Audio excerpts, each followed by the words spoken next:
Bonjour à tous, aujourd'hui une petite vidéo de tranche de vie, disons.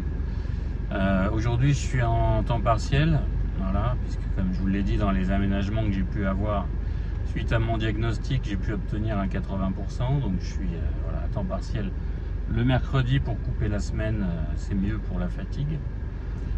Et du coup j'ai pu avoir un rendez-vous chez l'ostéopathe parce que depuis à peu près 2 mois, lors d'une séance de sport, je vous en parlerai dans une autre vidéo, je me suis fait mal au dos, une douleur vraiment très intense qui je pensais allait passer, et puis voilà, les semaines ont passé et finalement la douleur est restée, et puis depuis 2-3 jours là elle est devenue insupportable, notamment je pense parce que j'ai eu une période de stress très intense depuis une semaine, puisque voilà, je fais des recherches pour un nouveau job, et voilà, j'ai dû donc passer des entretiens, faire des dossiers de candidature, etc. Tout ça est très stressant, et voilà, le paroxysme de ce stress, ça a été lundi soir. On est mercredi, voilà, mardi matin je me suis réveillé bloqué. Et donc j'ai pris ce rendez-vous chez l'ostéopathe. Alors c'est une ostéopathe que je ne connais pas, c'est celle que consulte ma femme. Moi j'y vais très rarement, d'habitude j'allais voir quelqu'un d'autre, mais ça fait bien 6 ou 7 ans que j'y suis pas allé. Paraît-il qu'elle est très bien. Alors évidemment, pour un autiste, très compliqué, rendez-vous chez l'ostéopathe, d'autant plus quand on ne connaît pas la personne, c'est encore un nouveau soignant. Je ne vais pas lui parler de mon diagnostic, voilà, je pense que ça serait trop compliqué pour le bénéfice à en tirer. A priori, les séances d'ostéopathie, pour moi, ça s'est toujours bien passé. Le contact physique est un peu difficile, mais des fois, il est agréable chez l'ostéopathe parce que c'est souvent des contacts très appuyés. Et du coup, c'est des fois pas si, quand on a passé le cap du premier stress de la rencontre, c'est des fois pas si désagréable.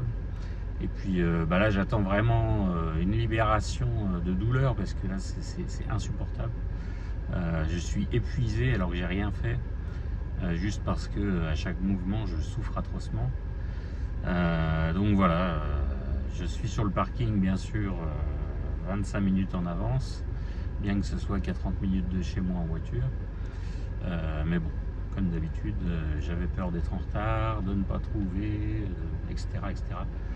Donc je suis là bien en avance, c'est pour ça que j'en profite. Une autre particularité, hein, que j'ai toujours eu, avant ou post-diagnostic, ça n'a pas changé, sauf que maintenant j'ai compris pourquoi.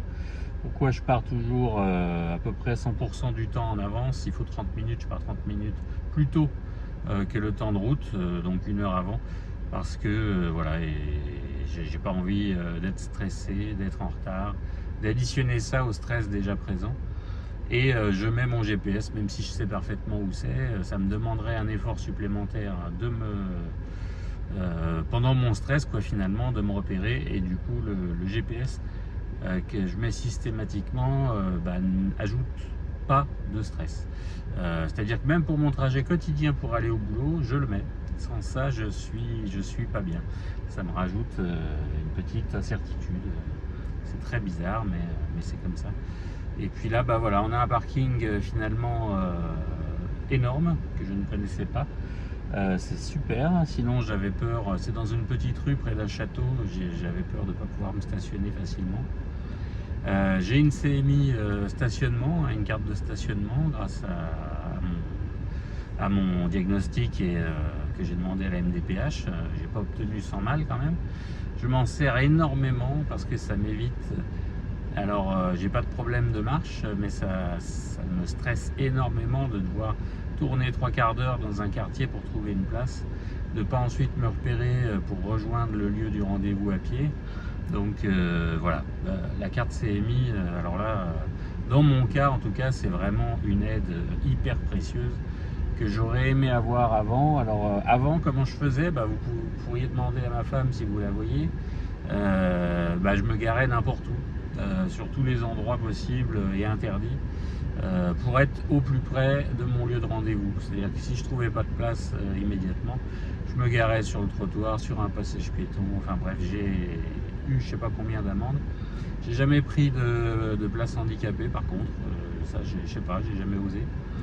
Voilà, voilà, donc ça m'aide énormément. La carte de stationnement, c'est précieux. Pour rester dans ce domaine-là, j'ai la carte de priorité aussi, vous savez, pour passer aux caisses, etc. J'ai la carte d'invalidité même, mais bon, ça fait la même chose. Ça, par contre, impossible de m'en servir.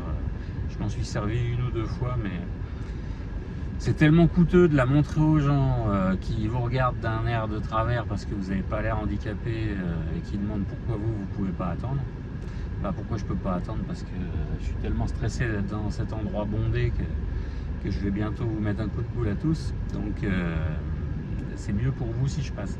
Mais c'est difficile de la présenter pour moi. Donc voilà, je m'en sers dans les parcs d'attractions. Souvent ça vous permet, voilà, quand j'emmène ma fille, ça vous permet de squeezer les files d'attente.